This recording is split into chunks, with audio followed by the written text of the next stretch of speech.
اعوذ باللہ من الشیطان الرجیم بسم اللہ الرحمن الرحیم ونحمدہ ونصلی علی رسولہ الکریم اما بعد ان الساعۃ لا ریب فیہا ولکن اکثر الناس لا یؤمنون۔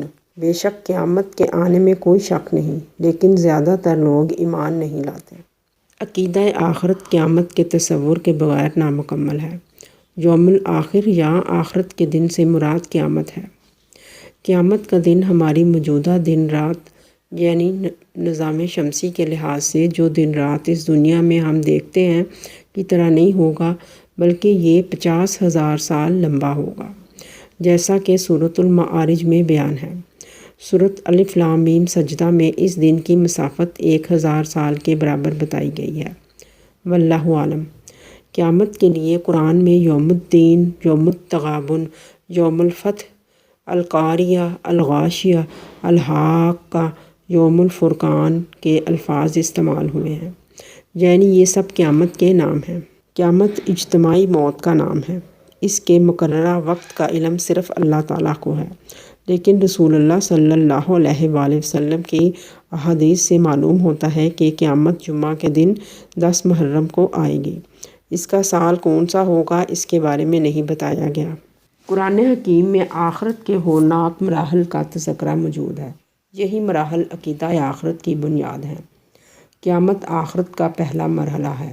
حضرت اسرافیل علیہ السلام کے سور پھونکنے سے قیامت کا آغاز ہوگا۔ تمام لوگ مر جائیں گے اور کائنات تباہ ہو جائے گی۔ اس کے بعد دوبارہ سور پھونکا جائے گا اور تمام نسل انسانی کو دوبارہ زندہ کیا جائے گا۔ اسی چیز کو سورۃ الزمر میں بیان کیا گیا ہے۔ وَنُفِخَ فِي الصُّورِ فَصَعِقَ مَن فِي السَّمَاوَاتِ وَمَن فِي الْأَرْضِ إِلَّا مَن شَاءَ اللَّهُ ثُمَّ نُفِخَ فِيهِ أُخْرَى فَإِذَا هُمْ قِيَامٌ يَنظُرُونَ۔ اور سور پھونک دیا جائے گا، پس آسمانوں اور زمین والے سب بے ہوش ہو کر گر پڑیں گے مگر جسے اللہ چاہے۔ پھر دوبارہ سور پھونکا جائے گا، پس وہ یکدم کھڑے ہو کر دیکھنے لگ جائیں گے۔ قیامت کا دوسرا مرحلہ روز حشر ہے۔ تمام لوگ اپنے اعمال کا حساب دینے کے بعد اللہ تعالیٰ کی بارگاہ میں جمع ہوں گے۔ نفسا نفسی کا عالم ہوگا، کسی کو کسی کا ہوش نہ ہوگا۔ ماں باپ بچوں سے، بچے ماں باپ سے، شوہر بیوی سے اور بیوی شوہر سے بھاگے گی، بھائی بھائی کو نہ پہچانے گا۔ اسی چیز کو سورۃ العبسہ میں بیان کیا گیا ہے۔ یوم یفر المرء من اخیہ وامہ وابیہ وصاحبتہ وبنیہ لکل امرئ منہم یومئذ شأن یغنیہ۔ اس دن آدمی اپنے بھائی سے اور اپنی ماں اور اپنے باپ سے اور اپنی بیوی سے اور اپنی اولاد سے بھاگے گا۔ ان میں سے ہر ایک کو اس دن ایسی فکر دامن گیر ہوگی جو اس کے لیے کافی ہوگی۔ تو اس وقت جس شخص کے داہنے ہاتھ میں اعمال نامہ دیا جائے گا، اس کا حساب تو بڑی آسانی سے لیا جائے گا اور وہ اپنے اہل کی طرف خوشی خوشی لوٹ جائے گا۔ ہاں، جس شخص کا اعمال نامہ اس کی پیٹھ کے پیچھے سے دیا جائے گا تو وہ موت کو بلانے لگے گا اور بھڑکتی ہوئی جہنم میں داخل ہوگا۔ یہ شخص اپنے متعلقین میں دنیا میں خوش تھا، اس کا خیال تھا کہ اللہ کی طرف لوٹ کر ہی نہ جائے گا۔ میزان قائم ہوگا، سب کی نیکیوں کا وزن کیا جائے گا۔ جس کی نیکیاں وزن میں بھاری ہوں گی وہ جنت میں جائے گا اور جس کے اعمال نامہ میں برائیاں زیادہ ہوں گی وہ دوزخ میں جائے گا۔ ایک مرتبہ حضرت جبرائیل علیہ السلام صحابہ کرام رضی اللہ تعالیٰ عنہم کی موجودگی میں ایک آدمی کی شکل میں تشریف لائے اور رسول اکرم صلی اللہ علیہ وآلہ وسلم سے قیامت کے بارے میں سوال کیے۔ آپ صلی اللہ علیہ وآلہ وسلم نے فرمایا کہ قیامت کے متعلق علم مسئول یعنی حضرت محمد صلی اللہ علیہ وآلہ وسلم سائل سے زیادہ نہیں جانتے، البتہ میں تمہیں قیامت کی علامات بتا دیتا ہوں۔ فرمایا، عورت کا اپنے مالک کو جننا، ننگے پاؤں پھرنے والوں کا حاکم بننا اور بکریاں چرانے والوں کا بڑی بڑی عمارتیں تعمیر کرنا قیامت کی نشانیوں میں سے ہے۔ ایک روز نبی کریم صلی اللہ علیہ وآلہ وسلم نماز فجر کے بعد ممبر پر تشریف لائے اور قیامت کی نشانیاں بتانا شروع کی، حتیٰ کہ دوپہر ہو گئی۔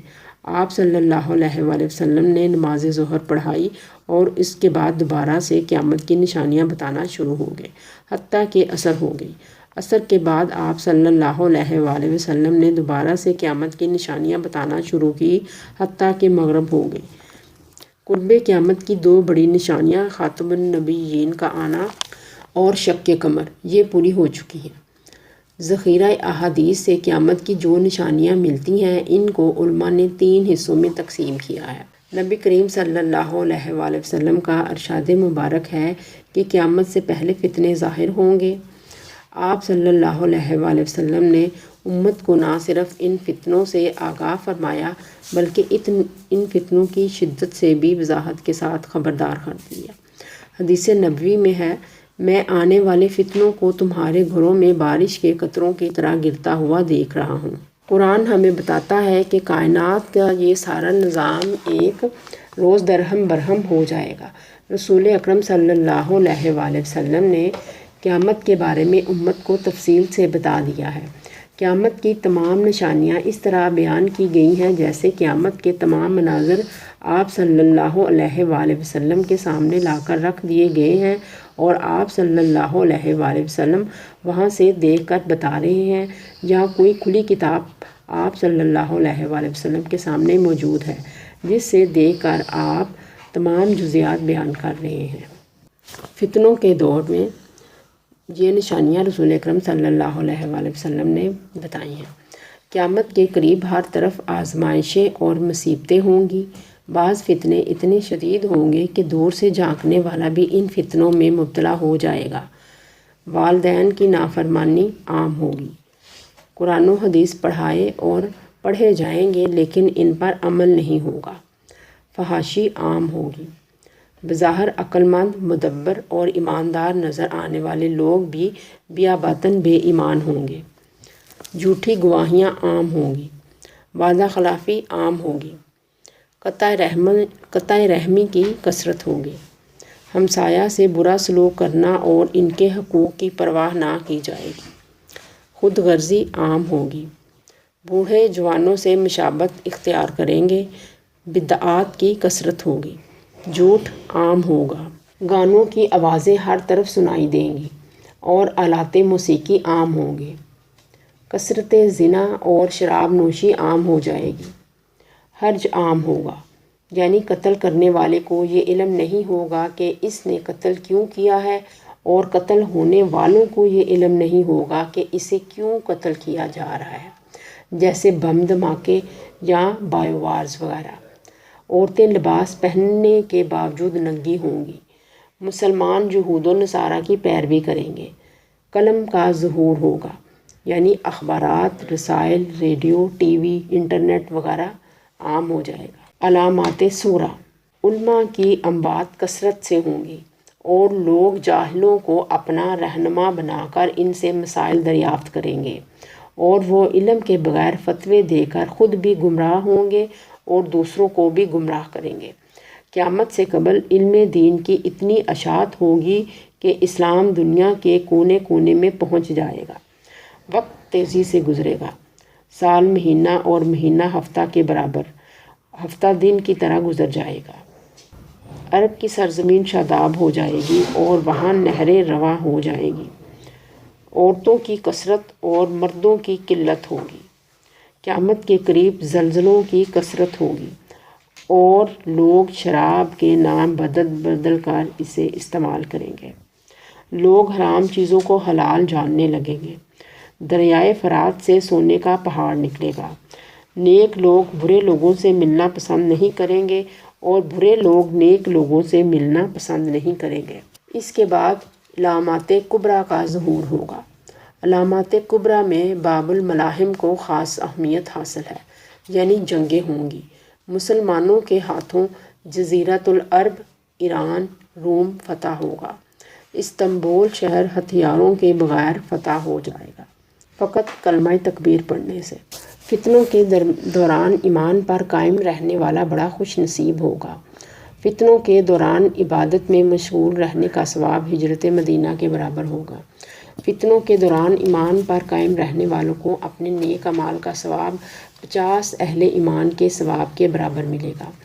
فتنوں کے دوران ہمیں چاہیے کہ نماز، روزہ، صدقہ، خیرات اور دیگر اعمال کی پابندی کریں، امر بالمعروف اور نہی عن المنکر کا فریضہ بجا لائیں، صبر اور استقامت سے کام لیں، فتنوں سے پناہ مانگنے کی دعائیں کی جائیں۔ علامات کبریٰ: قیامت کی بڑی نشانیوں میں مندرجہ ذیل نشانیاں نہایت اہم ہیں۔ دھواں یعنی دخان، دجال کا خروج، دابۃ الارض، سورج کا مغرب سے طلوع ہونا، حضرت عیسیٰ علیہ السلام کا نزول، امام مہدی کا ظہور، یاجوج ماجوج کا خروج، خسف یعنی زمین کا دھنسنا، عدن کی گہرائیوں سے آگ کا نکلنا، مدینہ اور مکہ کا ویران ہونا، کعبہ کو چھوٹی ٹانگوں والے حبشی کا ڈھا دینا، دنیا میں ایک بھی کلمہ گو کا نہ رہنا، پاکیزہ ہوا کا چلنا۔